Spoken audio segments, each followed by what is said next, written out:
Este é o terceira noite em que nós estamos neste caminho, nesta aventura. Obrigado. Onde estamos a estudar o santuário e, mais concretamente, estamos a estudar o caminho do santuário.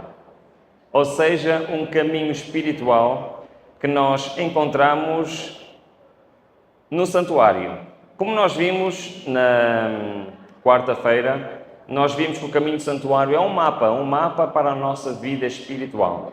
E vamos rever aqui rapidamente os conceitos que nós aprendemos ao longo destes 2 dias, pode ser? Por isso, quem esteve aqui os últimos 2 dias vai-me ajudar agora, não vai? Sim? Ok. Então, o que é que nós vimos? Nós vimos que o pátio representa uma doutrina muito importante. Que doutrina é esta? A justificação pela fé. Muito obrigado. Ok? E nós vimos que a justificação, qual é o sinónimo para justificação? Perdão. Então dizemos justificação pela fé é a mesma coisa que nós dizemos perdão pela fé. Nós recebemos perdão pela fé, sim ou não? Sim, porquê? Quando eu confesso os meus pecados é porque eu acredito que o sacrifício na cruz de Cristo é suficiente para perdoar os meus pecados, é isso? É isso.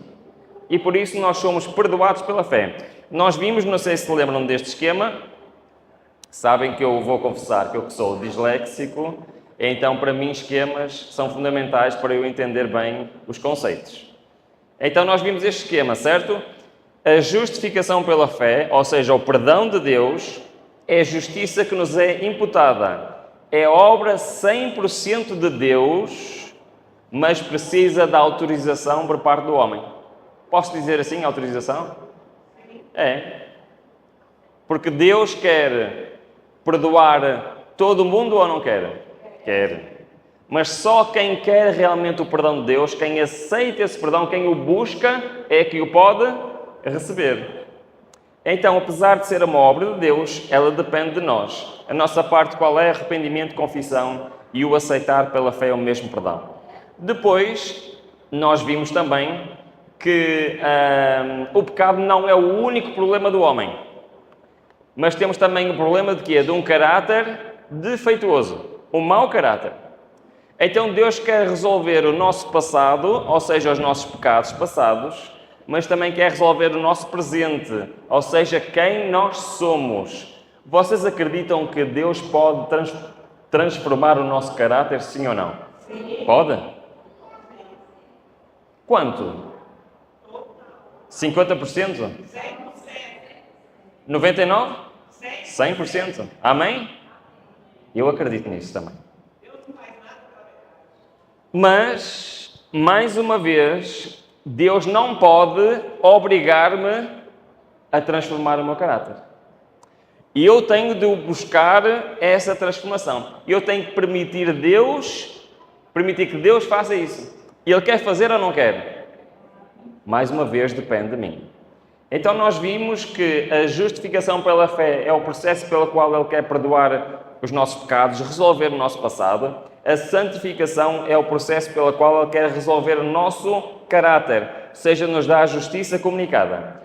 E nós vimos que o santuário nos ensina que existem 4 hábitos diários para a santificação. Lembram-se? Nós começámos a estudar isso. E nós já vimos 2. Lembram-se que nós estudámos que estar fora do lugar santo, ou seja, no pátio não conseguimos ver o mundo lá fora. Quando entramos no lugar santo já não vemos o mundo lá fora. Esta é a condição para entrar no lugar santo. É deixarmos de contemplar o que é? O mundo. E este é o primeiro de 4 hábitos que nós vimos, certo? Quais são os 4 hábitos? Vimos 2. Deixar de ver e ouvir aquilo que nós sabemos perfeitamente. Não precisamos que venha um pregador de Portugal. Não precisamos que venha o pastor da igreja. Não precisamos que venha um ancião nos dizer o que é que nós podemos ver ou não podemos. É verdade o que eu estou a dizer ou não é? Nós sabemos. Nós sabemos perfeitamente. Então, quando nós guardamos os nossos olhos, guardamos os nossos ouvidos, nós estamos a deixar o pátio e estamos a entrar aonde? Estamos a entrar no lugar santo. E depois temos a mesa dos paisagens do lado direito, que representa o pão da vida, representa o nosso estudo semanal, anual, mensal da Bíblia? Diário. Ok, muito obrigado. Então é exatamente isso, foi o que nós vimos. E vamos continuar. Quando nós entramos no lugar santo, do lado direito tem a mesa dos paisagens, do lado esquerdo qual é o objeto? É o candelabro. Repararam bem que no caminho do santuário é um caminho reto.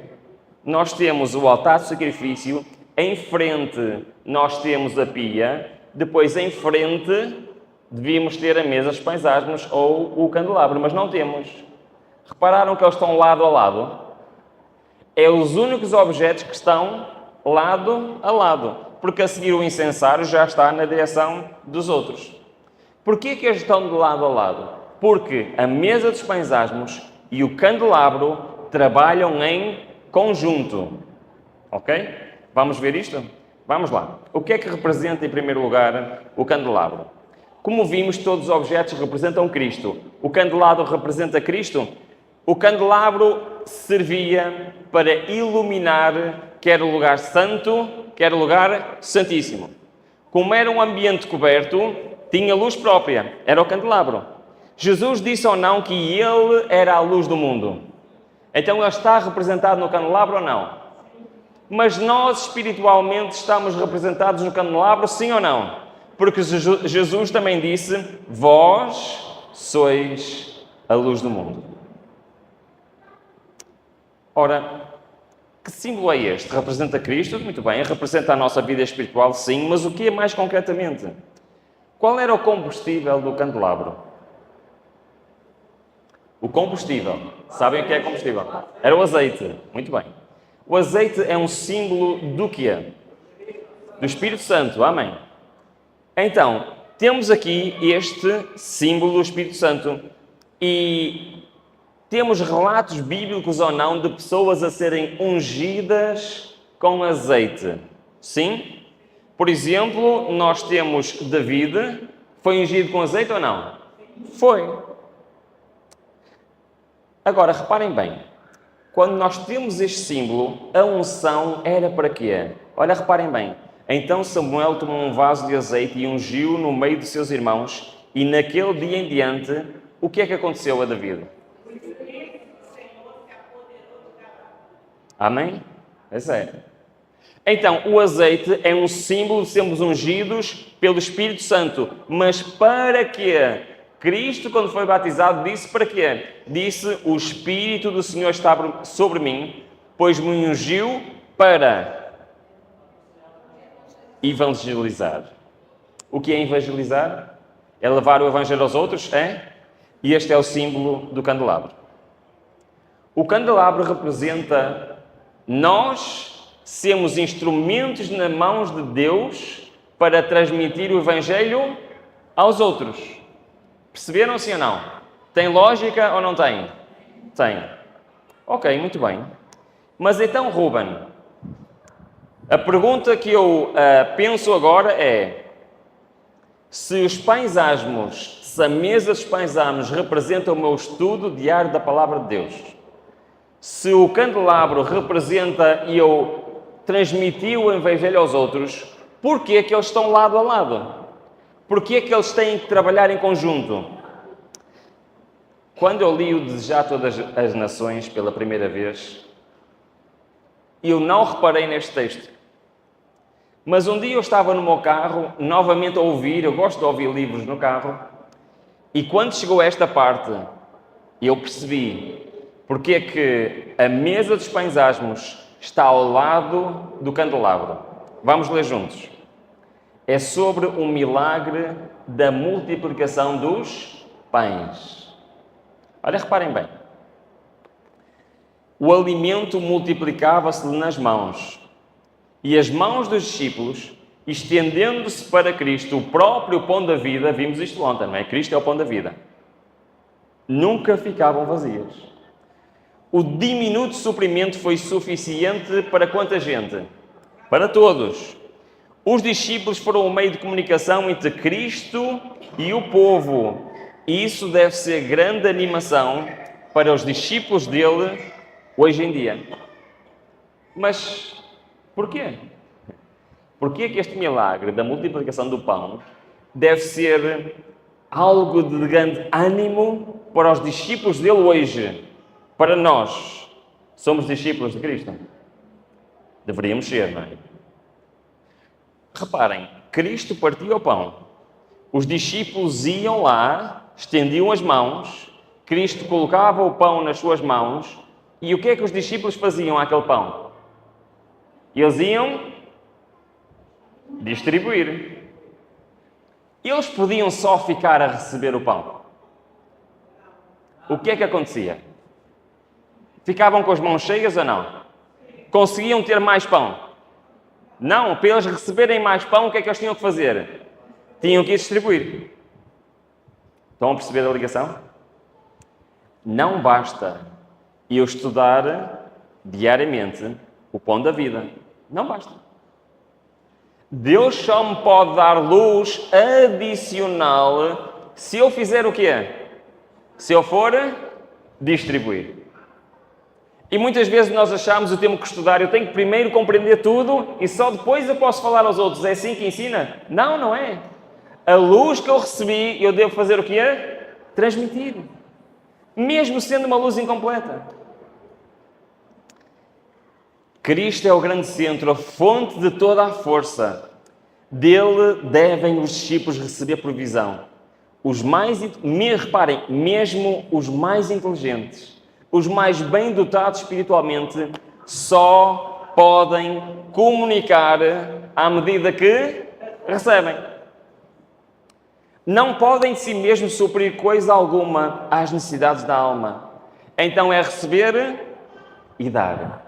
Só aí é que eu posso receber mais. Só podemos transmitir aquilo que recebemos de Cristo. E só podemos receber mais à medida que comunicamos aos outros. À proporção que continuamos a dar, continuamos a receber. E quanto mais dermos, tanto mais havemos de receber. Assim estaremos contínuo, crendo, confiando, recebendo e transmitindo. Sabem, irmãos, este é o 9º programa que eu participo este ano. Eu estou constantemente... Deus deu-me o privilégio de estar constantemente a pregar. Mas eu digo muitas vezes às igrejas onde eu vou pregar algo que eu acho que as pessoas não entendem. Eu digo assim, eu sou o principal abençoado. Com este texto, percebem porquê? Porque quando nós transmitimos, que promessa é que nós temos? Vamos receber mais. E quanto nós mais transmitimos, mais vamos receber. E por isso é que eu digo, eu sou o principal abençoado, irmãos. E este milagre mostra-nos que a mesa dos pães asmos está diretamente ligada ao candelabro. Trabalham em conjunto. Porque é isto. Vamos buscar a fonte para dar aos outros. E no processo somos abençoados. Muito bem, mas falta um objeto, certo? Falta o incensário que está lá na frente. O incensário quer dizer o quê? Representa Cristo ou não? Eu hoje, em vez de começar pela parte de Cristo, vou começar pela nossa parte. O incensário, diz o texto, suba a minha oração como incenso diante de ti. O que era queimado no incensário? Era incenso ou não? Era. Apocalipse diz que o incensário representa as orações dos santos. É interessante, não é? Porque o incensário está em que lugar? Em que lugar é que está o incensário? Não está no lugar santo? Pois é. Reparem, não levem a mal o que eu vou dizer. Todas as pessoas, em qualquer fase da sua vida espiritual, podem orar a Deus ou não podem? Deus ouve ou não ouve? Quem está no mundo pode orar a Deus e Deus ouve? Sim. Quem está no pátio? Sim. Mas as orações do lugar santo estão representadas pelo incensário. Ok? É porque as orações de quem? Dos santos. E isto é muito interessante. Agora, o incensário representa a Cristo? Quem é que é Cristo? E Ele não é o nosso mediador entre Deus e os homens? Cristo, o homem, é ou não é o nosso mediador? Então Ele é aquele incensário que lá está, sim ou não? É.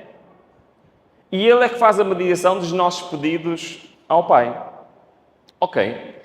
O texto que eu estava a ler é este, o incensário, que é orações de todos os santos.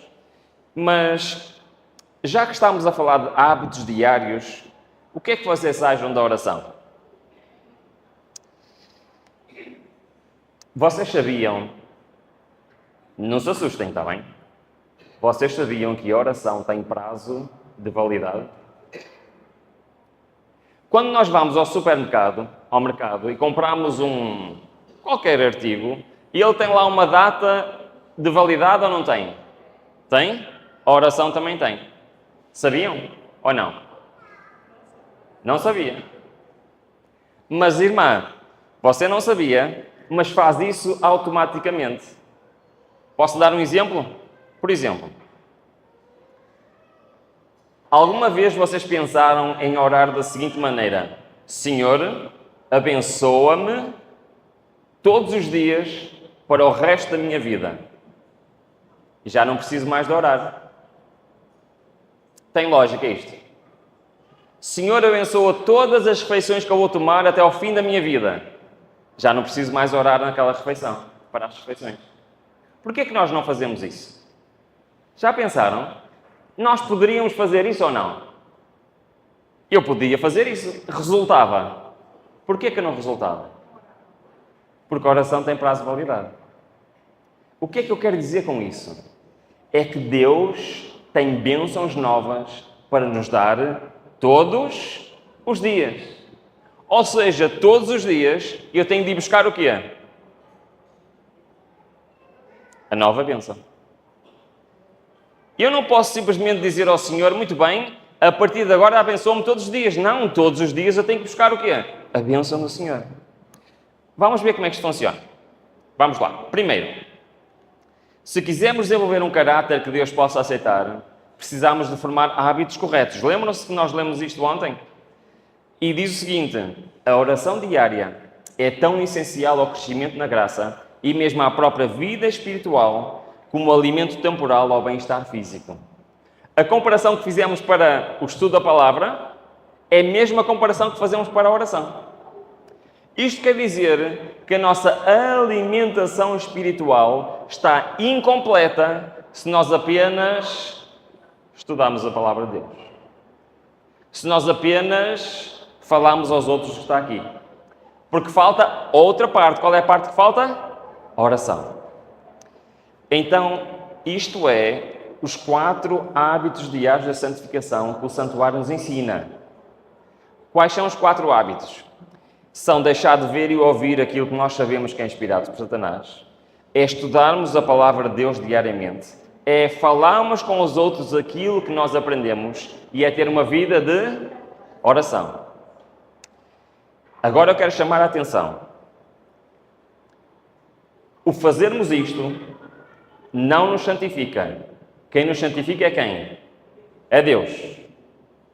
Quando nós fazemos isto, o que é que nós estamos a fazer? Nós estamos a dizer ao Senhor: eu quero ser transformado. Isto é o equivalente do perdão quando eu me ajoelho perante Deus e peço perdão. É exatamente a mesma coisa. Não é isto que me santifica, mas é isto que permite Deus me santificar. Porque eu estou a dizer ao Senhor o quê? Eu não quero ser transformado por este mundo, eu quero ser transformado por Ti. E por isso eu abdico do mundo e quero passar tempo contigo todos os dias. Quero ser um companheiro Teu. Quero aprender sobre Ti. Quero falar contigo. E quando eu faço isto, Deus tem permissão para me transformar. Bom, eu falei do prazo de validade, não é? Deus tem bênçãos para nós todos os dias. É verdade. A benignidade do Senhor jamais acaba. As suas misericórdias não têm fim. Há sempre mais. Renovam-se quando? A cada manhã. Ora, se Deus tem bênçãos novas para nós a todas as manhãs, para nós as recebermos, o que é que nós temos que fazer? Temos que as reclamar ou não temos? Pois é. Se eu não as reclamar, eu vou perder essas bênçãos para sempre. Porque no dia seguinte, o que é que tenho? Tenho uma bênção nova. Então, eu, por minha própria iniciativa, eu rejeito as bênçãos de Deus quando eu não busco ao Senhor a cada manhã. Bom, eu vou ter que avançar, que o tempo está a andar mais depressa do que eu, mas nós temos muitos exemplos disto. Diz o seguinte, reparem, aqui o salmista está-nos a dizer, é a ti que eu oro. Reparem o que é que ele diz, pela manhã te apresento a minha oração. Eu queria vos apresentar um conceito, pode ser? Chama-se a oração da consagração. Nós devemos nos consagrar a Deus todos os dias ou não? Sim. O que é eu me consagrar a Deus? É eu dizer ao Senhor o seguinte, não quero a minha vontade, quero a tua vontade. Esta oração é válida durante quanto tempo, sabem? Para aquele dia. No dia seguinte, o que é que eu tenho que fazer? Novamente. Por isso, a santificação não quer dizer que dura a vida toda, mas ela tem que ser feita durante quanto tempo? A vida toda. Todos os dias. Ora, reparem, este conceito da consagração ao Senhor todos os dias. Reparem bem, o que é que acontece? Consagrai-vos a Deus pela manhã. Fazei disso a vossa última tarefa. A primeira, não é? Que diz o texto? Seja o quê? A vossa oração. Esta é uma questão anual, mensal, não diária. Cada manhã consagrai-vos a Deus para esse dia. É para aquele dia. Submetei-lhes todos os vossos planos para aquele dia. Irmãos, se eu vou para a escola, se eu vou para o trabalho, seja o que eu for fazer naquele dia, o que é que eu devo dizer ao Senhor? Senhor, este é o meu plano, mas que não seja o meu plano, seja o teu. Então, submeter os planos todos os dias para que se executem ou deixem de executar conforme indica a sua providência. Assim, dia a dia, podereis entregar às mãos de Deus a vossa vida e assim ela se moldará mais e mais segundo a vida de quem? De Cristo. Entendem que nós, ao fazermos isto, estamos a dar permissão ao Senhor de intervir na nossa vida.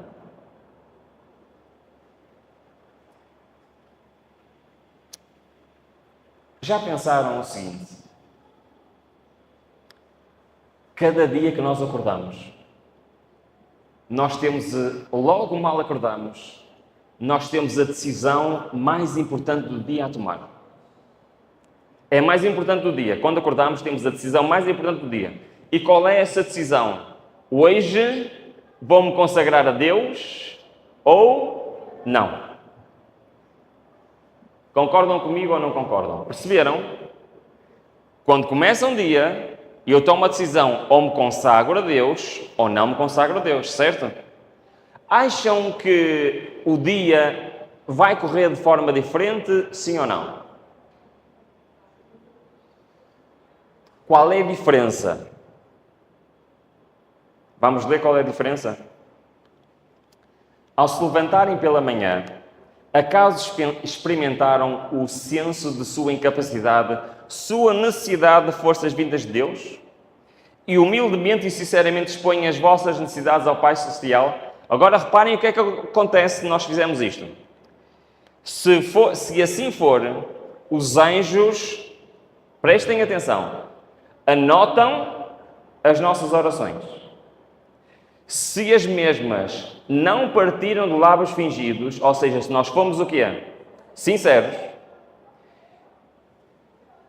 Quando estivermos em risco de errar inconscientemente, ou de exercer uma influência em que levem os outros para errar, o que é que vai acontecer? O seu anjo da guarda estará ao seu lado, impulsionando-os a seguir a melhor direção, escolhendo as palavras para preferirem e influenciando as suas ações. Amém? Uau! Incrível! Mas sabem o que é que acontece se eu não me consagrar a Deus naquele dia? Sabem o que é que eu estou a dizer? Senhor, eu hoje quero estar por minha conta. Hoje, deixa estar, Senhor. Hoje estou por minha conta. E eu não sei contra vocês, mas eu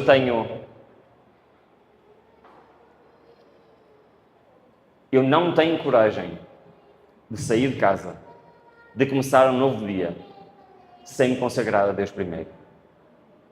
Eu não tenho coragem de passar um dia sem ter a certeza que o Senhor está comigo, porque eu não quero passar um dia sozinho. Porque quando eu inconscientemente estiver para errar, ou para levar os outros a errar, quem é que não está lá para me impulsionar? Pois é. Porquê? Porque eu não dei autorização. É assim que Deus funciona. Ele não pode obrigar. E Ele precisa que eu lhe dê autorização. E quando eu pela manhã entrego a minha vida nele e suplico, se tu a dirigir a minha vida, Ele tem autorização para influenciar o meu dia. E Ele tem autorização para colocar palavras na minha boca. E Ele tem autorização para me desviar do mal. Porque Ele vai dizer, este é meu hoje, Ele é meu. Mas se eu não o fizer, eu estou a dizer ao Senhor, Senhor, eu hoje não te quero na minha vida. Irmãos, não tenham coragem de sair de casa sem primeiro estar com o Senhor. Acreditem, isto mudou a minha vida e pode mudar a tua. E eu quero muito que o Senhor me dirija todos os dias. Como é de admirar, pois, que oremos tão pouco? Que pensarão os anjos do céu a respeito de nós, pobres e desamparados seres humanos, sujeitos à tentação, quando o coração de Deus, pleno de infinito amor, se inclina anelando para eles, prontos para lhe dar mais do que sabem pedir ou pensar, e contudo oram tão pouco, e tão pouca fé exercem. Sabem o que é que este texto me faz lembrar? Eu sei que não é assim, mas é a maneira como a minha mente imagina esta cena. Quando eu acordo, Deus está lá, ansioso para me dar uma bênção para aquele dia. E eu levanto-me, viro as costas ao Senhor e vou. Inicio aquele dia. E o Senhor fica triste, porque Ele tinha uma bênção para me dar e não pôde dar. Mas a culpa não é de Deus, irmão. Se nós estamos fracos espiritualmente, a culpa não é de Deus. Porque mesmo quando nós não temos força para ir a dele, o que é que nós podemos fazer? Pedir que Ele nos fortaleça. Daniel não se contentava com se consagrar pela manhã. Ele fazia mais. O que é que ele fazia? Ele consagrava-se pela manhã, ele consagrava-se pelo meio-dia e consagrava-se à noite. David, quando teve os seus momentos terríveis, ele tomou essa decisão de tarde, de manhã e ao meio-dia. E ele, queixarei e me lamentarei, e ele ouvirá a minha voz. Era assim que Enoque andava com Deus. Sabem o que é andar com Deus? É ter uma vida de oração. Jesus. Irmãos, Jesus dependia da sua vida de oração para receber poder do alto. Cristo nada podia fazer se não recebesse esse poder do alto. Ele recebia sabedoria, recebia poder quando? No despertar de cada dia. E ele não iniciava um dia sem primeiro se consagrar ao Pai. Estudar, lutar com Deus em oração. Quem não faz isto não sabe o que é a verdadeira santificação. Santificação não é uma êxtase espiritual. Santificação não é um arrepio na espinha. Santificação não é algo que eu sinto quando ouço uma pregação maravilhosa ou quando ouço um hino que me toca o meu coração. Não é isso santificação. Santificação são os momentos que eu passo a sós com o Senhor. Isso é a verdadeira santificação. E nós temos tempo para tudo, mas muitas vezes não sobra tempo para a oração, nem para o estudo. Ou seja, nós não estamos no lugar santo. O tempo está a avançar rapidamente, ainda temos que ver rapidamente o lugar santíssimo, mas eu não posso avançar sem antes olharmos para este quadro. Lembram-se que tivemos um quadro igual a este para a justificação pela fé? A santificação é exatamente igual. A santificação também é pela fé. O sinónimo de santificação é transformação. E é recebermos a justiça comunicada de Deus. A santificação é uma obra de Deus, sim ou não? 100% de Deus. Nós conseguimos transformar o nosso caráter, irmãos? Não conseguimos. Mas assim como no perdão, para sermos transformados, nós temos que permitir Deus fazer isso. Por isso, qual é a minha resposta a esta bênção que Deus me quer dar? É deixar de contemplar o mundo. É estudar diariamente a palavra de Deus, é transmitir o Evangelho aos outros e é ter uma vida de oração. A fé é o meio pelo qual aceitamos o caráter de Cristo e somos transformados. Sempre que eu decido ter um dia em que eu me consagro ao Senhor pela oração, em que eu me alimento pela Sua palavra, em que eu digo uma palavra a alguém, irmãos, esse é um dia em que eu dou permissão a Deus para iniciar a transformação deste coração. Queres ser transformado por Deus? É muito fácil levantar a mão, irmãos. É muito fácil dizer que sim. Mas sabem o que é que demonstra que a nossa vontade é real? É quando nós pomos em prática. Quando nós fazemos a nossa parte.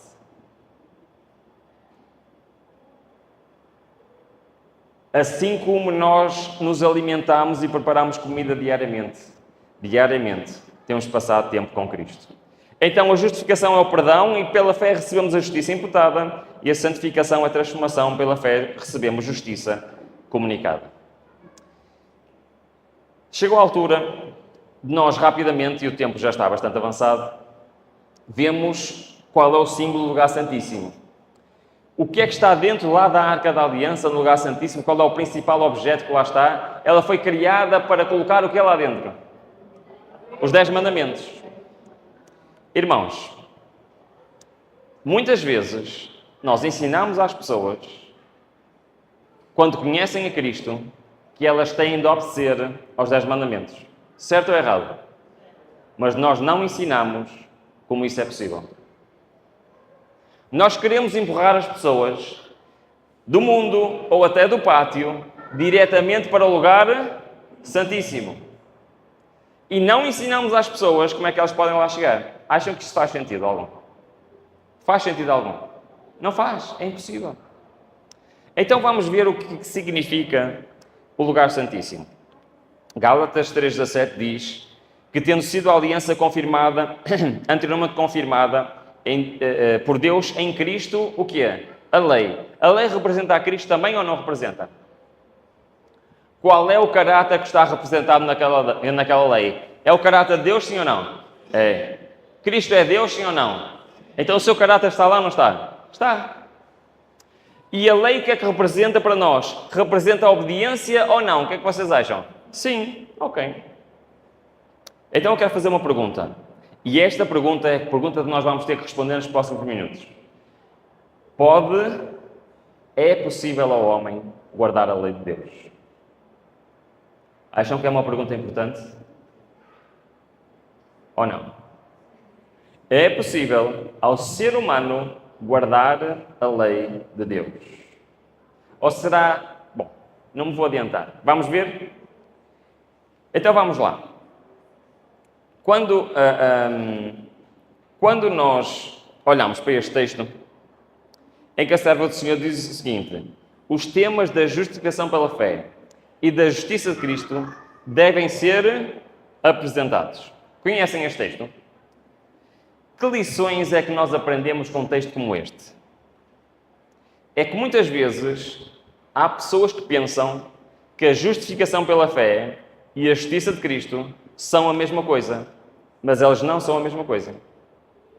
Estão aqui apresentados como sendo dois temas diferentes neste texto, sim ou não? Não estão comigo? Já adormeceram? Reparem, está a falar no plural e dizer há temas que têm a ser apresentados e dá o exemplo de dois temas, não dá? Qual é o exemplo? Justificação pela fé e o que é? Justiça de Cristo. Então, justiça de Cristo e justificação pela fé não são a mesma coisa. A justificação pela fé faz parte da justiça de Cristo, mas não é a justiça de Cristo. E nós já vimos isto. Porquê? Porque nós vimos que a santificação também é a justiça de Cristo ou não? Também não é justiça comunicada de Cristo? Uma é imputada, a outra é comunicada. Então, a justificação pela fé faz parte da justiça de Cristo, a santificação faz parte da justiça de Cristo, mas falta-nos a parte mais importante da justiça de Cristo, que é aquela que está representada no lugar santíssimo. Primeiro, o que é que quer dizer justiça de Cristo? Já vimos isto. Na Bíblia diz o seguinte: bem-aventurados os que praticam a justiça. Sabem que nós temos um problema com esta palavra no português. Não sei se vocês sabem, mas lá na altura dos reformadores protestantes, havia um reformador inglês chamado William Tyndale. Já ouviram falar do William Tyndale? Sim? Ok. William Tyndale decidiu traduzir novamente a Bíblia. A Bíblia já tinha sido traduzida alguns séculos antes pelo John Wycliffe, mas foi traduzida a partir do grego. E o Tyndale decidiu traduzir a Bíblia através das línguas originais. E ele queria fazer um trabalho mais fiel ao original, certo? Quando ele chegou a textos como este, que fala da justiça de Deus, ele teve um problema. É que ele reparou que no inglês não havia uma palavra que representasse o que aquela palavra quer dizer no original. Então sabem o que é que ele fez? Ele inventou uma palavra nova. Em inglês, esta palavra chama-se righteousness. Não sei se alguém aqui fala inglês, já ouviu falar desta palavra, mas righteousness quer dizer algo como fazer o que é correto, ok? Em português, a palavra foi traduzida para justiça. E nós, quando ouvimos falar justiça, nós pensamos em quê? Podemos pensar em tribunais, podemos pensar em fazer algo que é justo, mas esse não é o significado original da palavra. Vamos ver qual é o significado original? Ora, reparem bem. Primeiro, a justiça pode ser praticada. Logo é alguma coisa que nós fazemos. E diz que quem pratica a justiça é chamado o quê? Chamado justo. Ok. Mas quem pratica a iniquidade, de acordo com este texto, está-se a afastar da justiça e está a fazer o quê? Vamos ler. Quando eu disser aos justos que certamente viverá, e ele, confiando na sua justiça, praticar a iniquidade. Ora, reparem bem, vou parar aqui. Existe a justiça de Cristo, mas também existe a justiça de quem? Do homem. E se eu praticar a minha justiça, isto leva-me a fazer o quê? O que é iniquidade? Não ouvi. O que é iniquidade? A prática do pecado.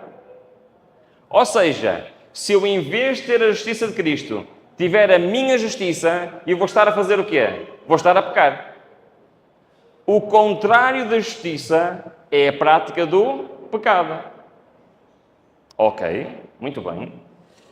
Continuamos e diz: quando o justo se apartar da sua justiça, praticando iniquidade, morrerá nela.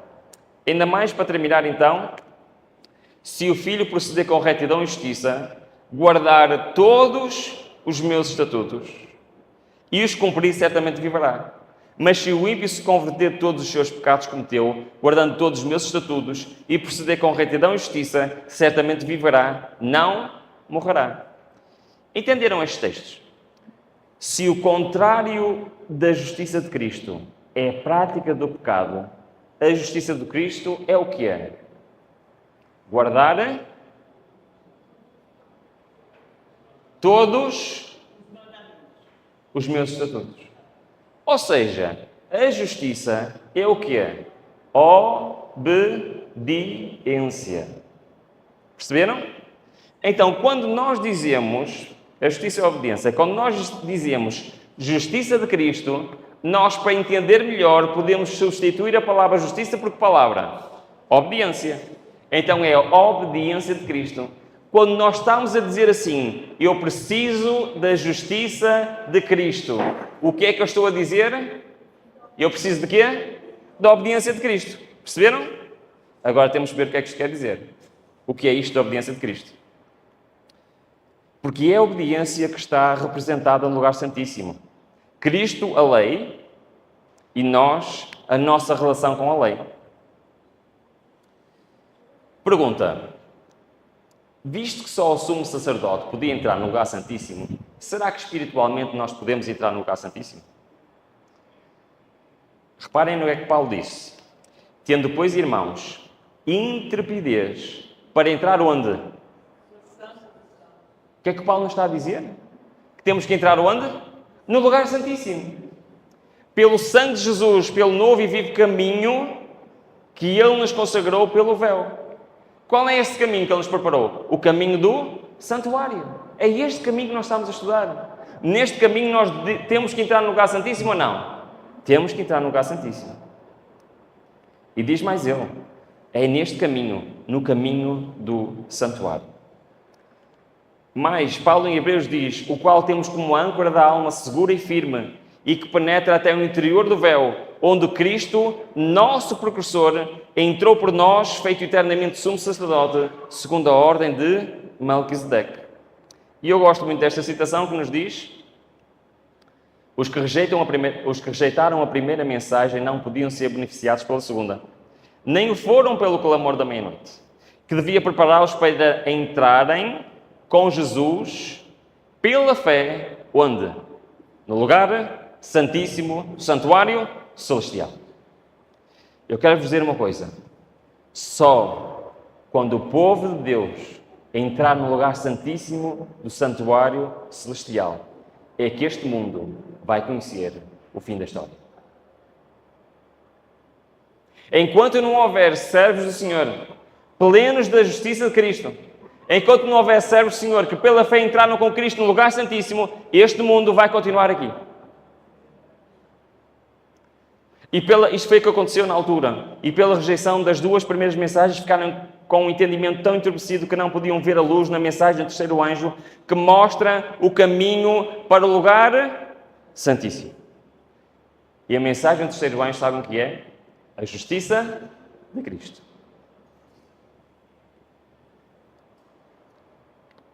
Então vamos abrir a nossa Bíblia em Mateus 19. Já estamos bem avançados, mas eu preciso de mais uns minutinhos. Pode ser, irmãos? Pode. Que estes conceitos são muito importantes. Mateus 19, a partir do versículo 19 até o versículo 26. E está-nos a falar aqui do episódio de Cristo com o jovem rico. Conhecem este episódio? Sim? Qual é a lição moral da história do jovem rico? O que é que nós aprendemos com esta história? Justiça própria, muito bem. Se queres entrar no céu, não podes ser rico, é isso? É essa a lição? Não é?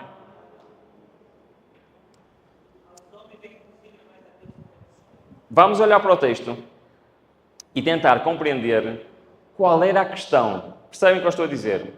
É que a conversa com o jovem rico é muito interessante. Só que o que é que está por trás da conversa? Qual é a questão? Qual é a dúvida? Qual é a doutrina? Olha, vamos olhar para o texto. No versículo 19 diz assim: ora, aproximou-se dele um homem que lhe perguntou: Mestre, que bem farei para ter a vida eterna? Sabem que Cristo tinha que adaptar a sua resposta à pergunta. Quando os discípulos, em Mateus 24, quando os discípulos perguntaram quando é que vem o fim do mundo e vai haver a destruição do templo de Jerusalém, porquê? Porque os discípulos tinham a ideia pré-concebida que o templo só seria destruído quando? No tempo do fim. Perceberam? Por isso é que eles perguntaram: quando é que o mundo vai acabar e o templo vai ser destruído? O templo já foi destruído. O mundo já acabou. E Cristo não respondeu as duas coisas em Mateus 24. Não falou sobre o fim do mundo e não falou sobre a destruição do templo. Ele teve de adaptar à pergunta. Mas qual é a pergunta que foi aqui feita? Qual é literalmente a pergunta? O que é que eu tenho de fazer de bom para ser... Posso fazer uma pergunta? O que é que nós podemos fazer de bom para ser salvos? Têm dúvidas? Absolutamente nada. Então, há um problema nesta pergunta ou não há? O que é que ele acreditava para poder fazer esta pergunta? Ele acreditava na salvação pelas obras. Perceberam? Sim ou não? Como ele acreditava pela salvação pelas obras, ele perguntou: o que é que eu tenho de fazer de bom para ser salvo? Ok. Agora preparem-se para a resposta mais incrível de Cristo. Olhem bem para o texto. Então, Jesus respondeu e tal. Jesus disse: porque é que perguntas sobre quem é bom? Só há um de bom. Mas se queres, porém, entrar na vida, o que é que Jesus diz? Obedece aos mandamentos.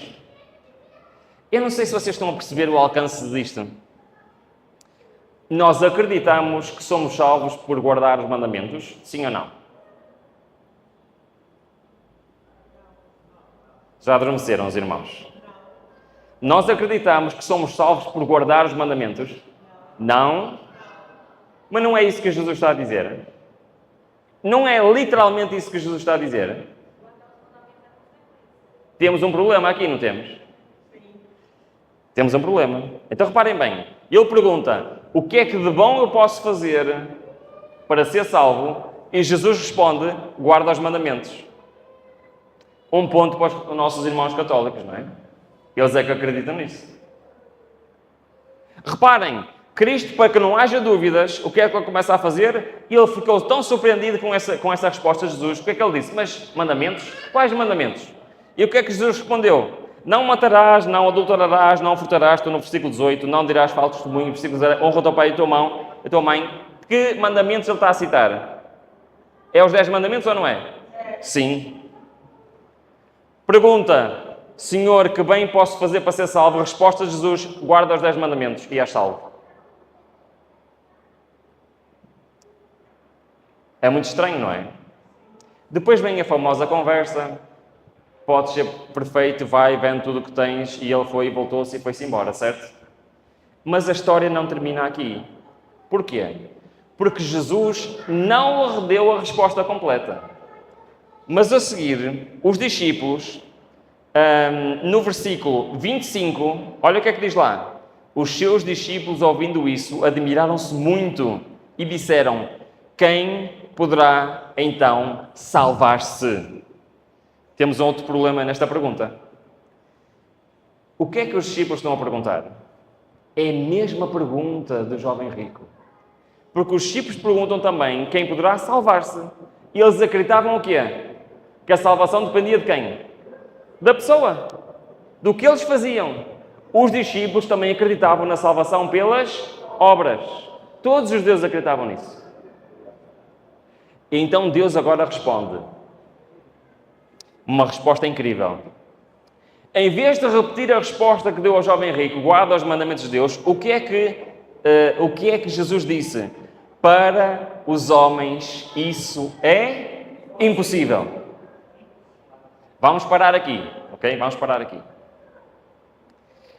Então, a mesma pergunta, duas respostas diferentes. Mas estas respostas estão relacionadas ou não estão?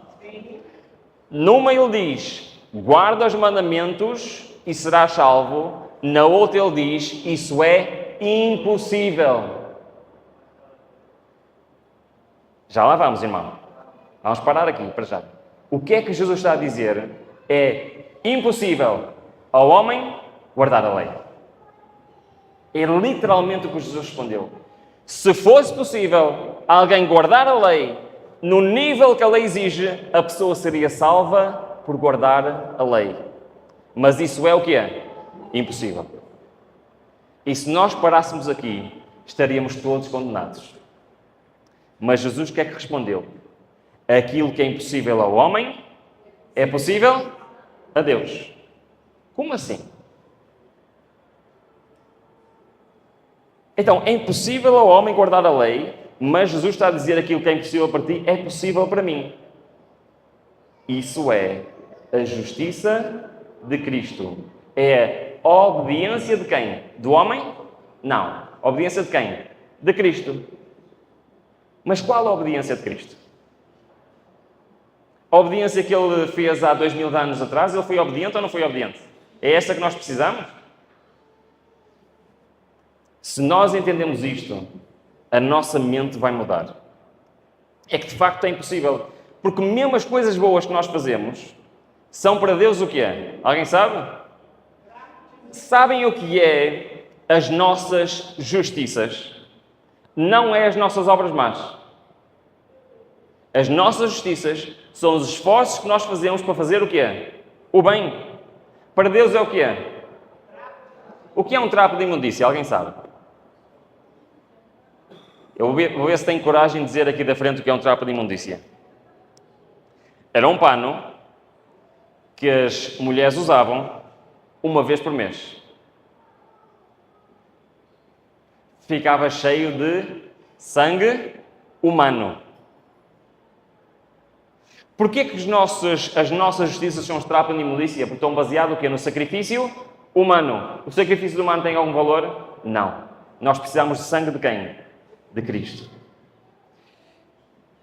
Ellen White explica isto de uma forma tão simples. Todas as nossas justiças são como trapo de imundícia. Porquê? Porque tudo o que podemos fazer de nós mesmos está contaminado pelo pecado. Mesmo que seja o quê? Guardar o sábado. Mesmo que seja o quê? Honrar o pai e a mãe. Irmãos, aquilo que nós fazemos por nós mesmos está contaminado com pecado. Não consegue atingir o nível de exigência que a lei obriga. Por isso, é impossível ao homem. Mas como pode ser possível a Deus? O apóstolo Paulo dizia isto: pois é, na minha carne não habita bem algum. Mas é que há um segredo. Há um segredo na Bíblia.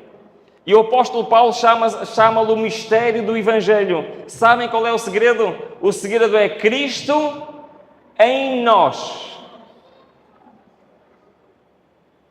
Por isso é que Paulo diz também o contrário daquilo que ele disse. E ele diz que não sou mais eu, é o quem? Cristo em mim. Ora, se Cristo viver em mim, quem é que está no comando? Sou eu ou Cristo? É Cristo. Se for Ele a comandar, se for Ele a fazer as obras, vão ser obras de justiça ou trapos de imundícia? Vão ser obras de justiça. Então, de facto, é impossível ao homem obedecer à lei de Deus, mas Cristo pode fazer isto em nós. Amém?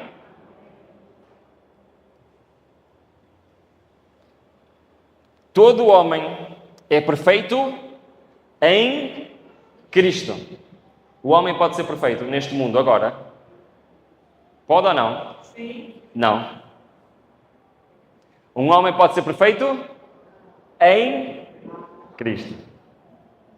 É quando eu pergunto o homem, estou a falar do homem sozinho. Pode ser perfeito? Não. E porquê que é perfeito em Cristo? É porque o homem é perfeito? Não. É porque quem manda é perfeito. Para isso também trabalho, dizia Paulo, lutando segundo a sua eficácia, que opera em mim poderosamente. Se era Cristo que operava, quem é que estava a fazer as obras? Era Paulo? Fazia as obras? Quem era? Era Cristo. Esta é a herança dos servos do Senhor, a justiça que de mim procede. Posso traduzir isto para o nosso português moderno? Esta é a herança dos servos de Deus, a obediência que de mim procede. É isto que nós precisamos. Irmãos, não levem a mal o que eu vou dizer. Deus não precisa de homens e mulheres obedientes. Deus precisa de homens e mulheres que deixem Deus obedecer neles. Compreenderam a diferença? Porque se for eu obedecer, são trapos de imundícia. Mas se for o Senhor obedecer em mim, são obras de justiça. Porque são as obras dele, não são as minhas. Amém? Senhor, tu nos dás a paz, porque tu és quem fizeste em nós todas as nossas obras. É isto que nós precisamos. De sorte, meus amados, como sempre obedecestes. Então, se nós obedecemos, isto é prova de quê? É prova de que é Deus que opera em vós, tanto o querer como o efetuar. Não há nenhuma maneira para obedecer a não ser assim. A única maneira de haver obediência no ser humano é se não for ele a fazer. Se for Deus a fazer nele. Mas Rubens, espera lá. Eu já li na Bíblia o seguinte: e nisto sabíamos que conhecíamos se guardámos os seus mandamentos. Então nós tínhamos que guardar os seus mandamentos.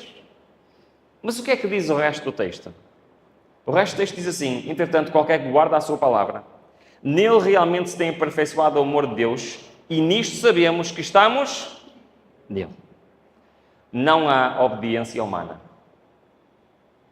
Sempre que há obediência, há o quê? Há Cristo em nós. Por isso é que João diz: quem guarda os seus mandamentos permanece em Deus e Deus permanece nele. E agora a pergunta final, e esta é a parte final. Já são 8h30, é? Peço desculpa, irmãos. Preciso mais 5 minutos, pode ser? Prometo que é mesmo 5 minutos. Mas reparem, nós aprendemos ainda hoje de manhã que Cristo ascendeu aos céus, certo?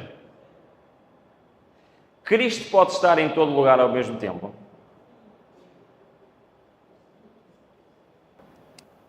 Então reparem, Cristo está onde neste momento?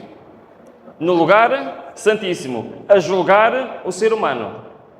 Então como é que ele pode habitar em mim, pode habitar no Efraim, pode habitar no irmão, pode habitar no irmão? Como é que isto funciona? Pois é, funciona pelo seu representante. Porque quem guarda os mandamentos, Deus permanece nele como?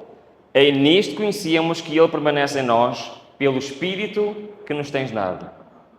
Lembram-se lá no santuário antigo, havia uma luz que acendia, que era o Shekinah. Lembram-se disso? Conhecem isso? O que é que representava quando a luz se acendia? A presença de Deus. Hoje esse templo já não existe, certo? Quem é que é o templo de Deus hoje? Sou eu. Então é aqui que o Espírito Santo quer habitar. E a sinal da presença de Deus é uma vida de acordo com a vontade de Deus. Porque diz o texto: conhecereis a verdade e a verdade vos libertará. Como? Libertos de quê? Libertos do pecado. Como? Ora, se o Senhor é Espírito, onde está o Espírito do Senhor, aí há liberdade. Liberdade do quê? Do pecado. Onde habita o Espírito do Senhor, não pode habitar o quê? O pecado. Porque é Ele que faz as obras. Não é por obra conclusiva de que o homem é cristão ao manifestar ele êxtases espirituais sobre circunstâncias extraordinárias. Santidade não é arrebatamento. É uma inteira entrega da vontade de Deus. É viver toda a palavra que sai da boca de Deus. É fazer a vontade do Pai Celestial. É confiar em Deus na provação, tanto nas trevas como na luz. É andar pela fé e não pela vista. É apoiar-se em Deus com indiscutível confiança e descansar no seu amor. A fé é o meio pela qual aceitamos Cristo em nós para a obediência. E agora aqui queria-vos dizer isto, este conceito é um conceito muito importante. Assim como a justiça imputada é uma obra de Deus, quando eu permito, assim como a justiça comunicada, ou seja, a santificação, é uma obra de Deus, quando eu permito, também a obediência é uma obra de Deus, quando eu permito. Não existe obediência humana à lei de Deus. Isso é uma obra sobrenatural. E o homem só faz obras naturais, carnais. Para eu conseguir fazer uma obra sobrenatural, o que é que eu preciso em mim? Do sobrenatural. Preciso do Espírito do Senhor. Então, os conceitos do santuário são estes. A justificação é o perdão e ele vem pela fé. A santificação é a transformação e ela vem pela fé. A justiça é a obediência e ela vem como? Pela fé.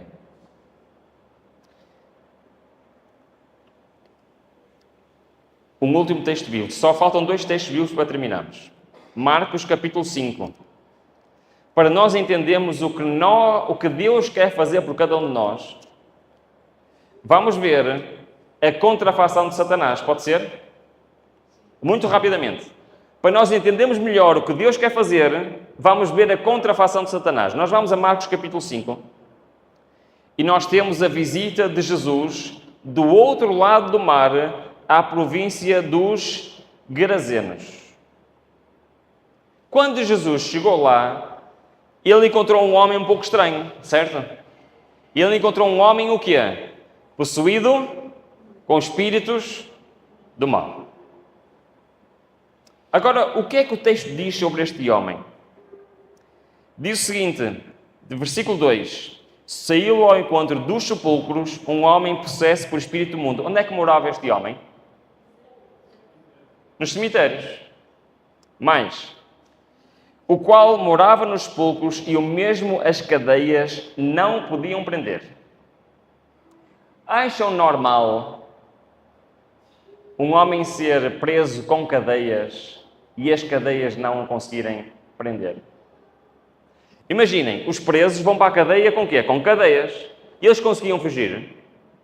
Não. E este homem, o que é que ele fazia às cadeias?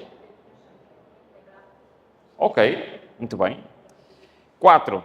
Pois tendo sido muitas vezes preso com grilhões e cadeias, as cadeias foram por ele, não foram por outra pessoa, foram por quem? Por ele, desfeitos em pedaços, e os grilhões em migalhas.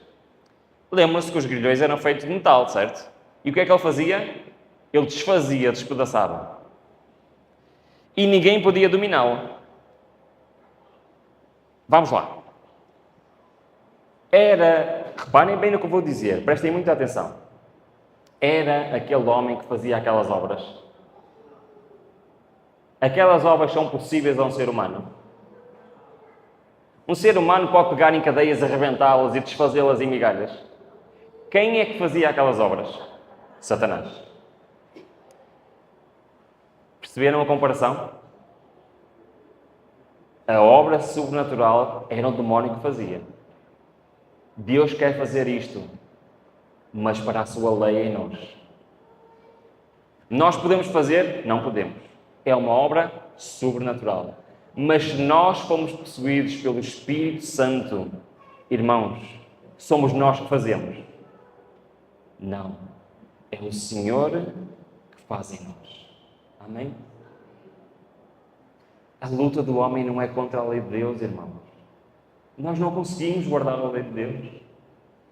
A luta do homem é disponibilizar-se para que o Espírito Santo habite nele. E se o Espírito Santo habitar aqui, obras sobrenaturais são possíveis. Acham que o apóstolo Pedro conseguia por ele mesmo curar? Acham que o Filipe conseguia ser teleportado como foi desde o Itupe até o outro lado? Isso não são obras de homens, são obras de quê? Do Espírito Santo, são obras de Deus.